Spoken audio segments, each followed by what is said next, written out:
Okay. Welcome to the newest video. If you're wondering why I'm like this, it's because today we're going to be looking at the taut line hitch. And I'm going to show you why it's the most versatile and strongest knot for your ridge lines. And if you don't believe me, stick around to find out. Oh. Oh. That's the take we're sticking with, I'll tell you.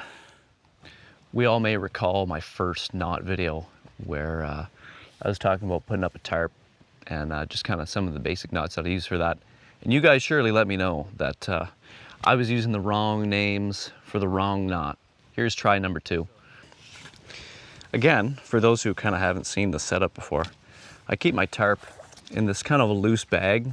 I think it was actually a jacket bag for something else. I can hang my ridgeline completely without dragging my tarp on the ground, you know, poking sticks, all that kind of stuff. I like having this in a bag, and then once the ridgeline's all up and tight, then I can drop this out and actually set the tarp up.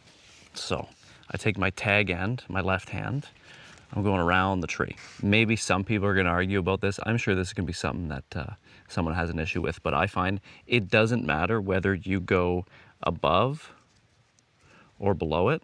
It doesn't matter whatsoever.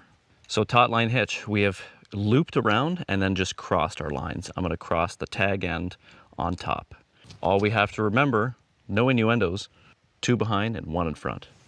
So again, we're gonna cross over, then we're gonna take this loop and cross once, okay, twice. There's our 2 loops behind, there's 2 behind, and then we're gonna do the same thing, going the same way. Gonna go around it. We're gonna come in front.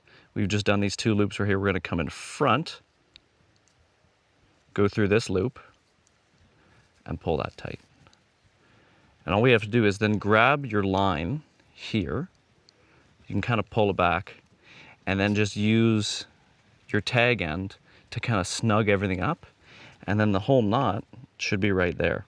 And then what's nice about this is you can adjust that tension. Now I can slide this along here. Okay, so again, for real this time. Just above head height, 1, 2, 3 loops, pull it tight. Then we can come along to this side and do the other side. So I'm just using the line's tension to hold itself up there while I'm tying this. 1 behind, 2 behind, and 1 in front. Same thing, pull it down. Just make sure you're pulling them through the same direction. You're not reversing the direction or anything like that, but the knot will still work even if you do reverse the direction of the loops. Kind of the idea of this knot is that you can change the tension. So watch the tarp. So I can go from completely slack to where it's hanging way down. We've got all this play in it, right?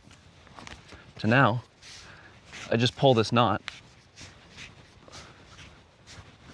and that tarp is tensioned. Look at how much more tension is that. You can almost play a note in that. To untie the knot, it's kind of the same sequence but in reverse. I just back it off, then I break this first loop, much like a bowline where you can kind of pull over that first loop, and then everything just kind of comes after it. It's very easy to untie, and this is for all the people that say this knot isn't strong. We're about to find out. This is for those people who said this knot isn't strong at all. I don't think it's really a knot strength issue, to be honest. Oh.